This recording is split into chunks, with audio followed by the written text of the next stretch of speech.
जिंदगी है वो हमारे लिए बहुत महत्वपूर्ण है और सरकार पीछे नहीं हटेगी। सरकार उनके जान की रक्षा करेगी। वही हुआ, अदालती आदेश मिला, अदालत में सरकार का कमिटमेंट हुआ और आज सुबह सुबह दिल्ली पुलिस के जवानों ने श्री सोनम वांगचुक जी को वहां से जंतर मंतर से उठा लिया और लेके चले आए सफदरजंग अस्पताल। अब वहां पर हो रहा है इसका इलाज।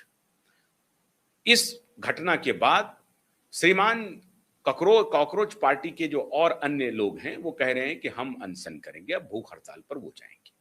हालांकि इसके पहले वो कह रहे थे कि हमारी कोई शक्ति नहीं है भूख हड़ताल करने की। इस सारे विषय पे कि पुलिस की जो ये गतिविधि हुई है, पुलिस ने जो ये एक्शन लिया है, इस सब पर बात करने के लिए उत्तर प्रदेश के पूर्व डायरेक्टर जनरल ऑफ पुलिस और वर्तमान में एक बड़े विश्वविद्यालय के कुलपति हमारे साथ हैं डॉक्टर विक्रम सिंह जी। बहुत बहुत स्वागत है डॉक्टर साहब। सर प्रणाम। धन्यवाद आशुतोष जी, बड़ी कृपा की आपने, प्रतिष्ठित मंच पे अवसर दिया वार्तालाप का। चारों तरफ ये हंगामा बर्पा किया हो रहा है और खास तौर से एक गैंग जो है वो कह रहा है कि ये देखिए फासिस्ट सरकार जबरदस्ती उठा करके लेके चली गई। तो सरकार उठा के लेके चली गई या अदालती आदेश का पालन हुआ? सर ध्यान से सुने आशुतोष जी, कोई आमरण अनशन अगर कर रहा है 19 दिन के बाद, दो घटनाक्रम संभव है। पहला घटनाक्रम कि अगर आपका शरीर और जो शरीर के अनिवार्यताएं हैं, भोजन पानी आदि न मिले, न्यूट्रिएंट्स न मिले, तो डिसइंटीग्रेशन हो सकता है, मौत भी हो सकती है। दूसरा, कोई शरारती तत्व जा करके उनको जहर भी दे सकता है, समझ लीजिए। और शरारती तत्व अगर जहर दे देगा और अगर उसके बाद जो घटनाक्रम होगा, अभी तो समझ ले, अभी तो माननीय न्यायालय के आदेश के उपरांत पुलिस ने 19 दिन बाद इनको किया है। आपने देखा होगा भारत के इतना बड़ा विशाल देश है, मैं आपके सामने उदाहरण रखता हूं कि आमरण अनशन जिन्होंने किया और कितने शहीद हुए। जतीन्द्र नाथ दास 1929, फ्रीडम फाइटर पोत्ती श्रीमलू 1952, दर्शन सिंह फेरूमान 1969 और प्रोफेसर गुरुदास अग्रवाल, स्वामी ज्ञान स्वरूप सदानंद जो आईआईटी के कानपुर के प्रोफेसर भी थे, और ये चार। आयरलैंड वगैरह में जाए तो बॉबी सैंड्स वगैरह थे, आयरलैंड एजिटेशन में उनकी मौत हुई थी। तो आप ये देख सकते हैं कि ये माना कि जो मौत होती है आमरण अनशन में उनकी संख्या नगण्य होती है, लेकिन जैसे न्यायालय ने कहा कि प्रत्येक व्यक्ति की जान बहुमूल्य है, बेशकीमती है और उसकी रक्षा करना ये सरकार का कर्तव्य है। तो आदेश के अनुपालन में अगर इस आदेश के अनुपालन में अगर पुलिस ने उनको ले जाके अस्पताल में भर्ती कराया, विधिवत मेडिकल चेकअप कराया, अनशन तोड़वाया, जो कि उसके तौर तरीके होते हैं, मौसम्बी के रस, नींबू पानी, ग्लूकोज और वो जो फ्लूइड वगैरह होते हैं जिसमें ग्लूकोज और नमक चढ़ाया जाता है, उसकी प्रक्रिया होती है, इसमें कोई आपत्ति। लेकिन जिन लोगों ने इस आमरण अनशन को शोकेस करके, आप याद करें कि जब इनका आंदोलन पहले हुआ था तो तब इनको कितनी पब्लिसिटी मिली थी। आमरण अनशन के बाद मान लीजिए नाना प्रकार के एक्टर एक्ट्रेसेस, हास्य कवि, वहां पिकनिक का वातावरण हो रहा था, कोई गंभीर माहौल वहां पे नहीं था, सहानुभूति का या मानवीय संवेदनाओं का नहीं था। वहां उपहास, कविता पाठ और व्यंग्यात्मक प्रतिभा का विकास हो रहा था। और जो जैसे कहते हैं, मेरे जो 5 सर्वश्रेष्ठ मित्र हैं वो बताते हैं मैं कौन हूं।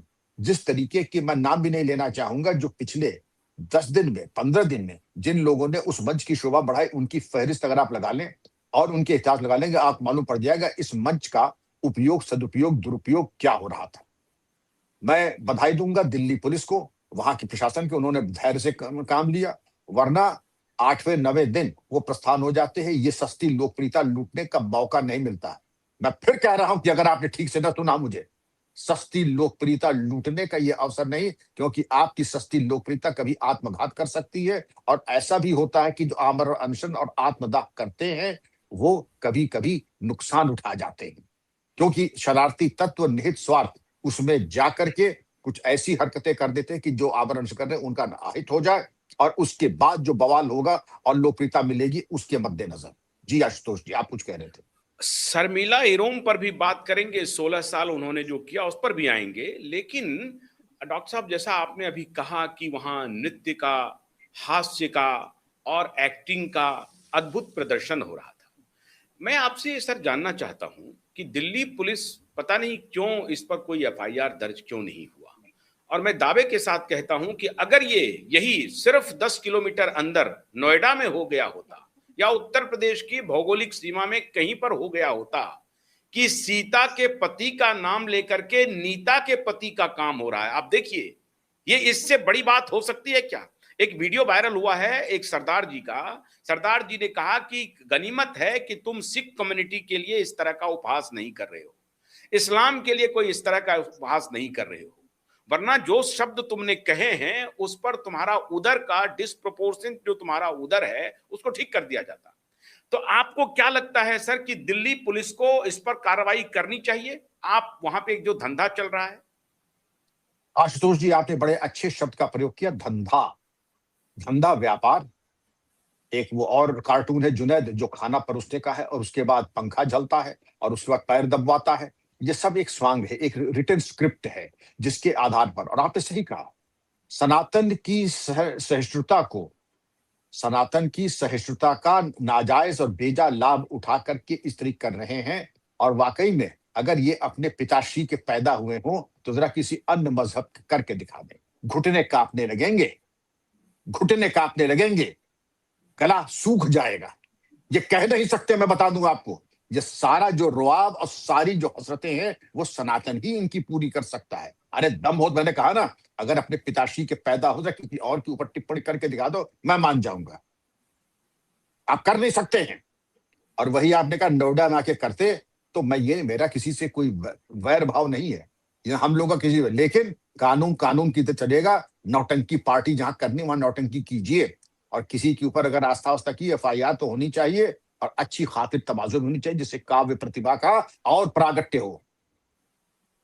नहीं, मैंने जो सवाल किया सर कि क्या योगी की पुलिस की तरह ये काम नहीं कर रही है दिल्ली पुलिस? उनको एफआईआर ना होना ना चाहिए, ना एफआईआर ना के लिए ना ना ना बोनाफाइड। ना ना, नहीं, आपका उत्तर मैंने दे दिया था, एफआईआर होना चाहिए, सचेत करना चाहिए, सचेत नहीं करते फिर एफआईआर। और जो कानून व्यवस्था की दृष्टिगत रखते हुए जो सर्वश्रेष्ठ काम होना चाहिए था कि आपकी ये जो मजमा है ये खिलाफ कानून है, अब आप जाइए, अगर आपने ऐसी कोई चीज की जो कि विद्वेष फैलाती है, एफआईआर होकर के ये सब होते अंदर, इनकी क्या, मैंने कहा ना, वियोगी होगा पहले की आंख से निकली होगी गान, वो असली क्या काव्य प्रतिभा का प्रागट्य वहां हो जाता है। आशुतोष जी, ये सब जो अम्बक चल रहा है, इस तरीके के नॉनसेंसिकल लोग जो आ जाते हैं यहाँ पे और विदूषक गिरी करते हैं, ये बिल्कुल अस्वीकार्य है।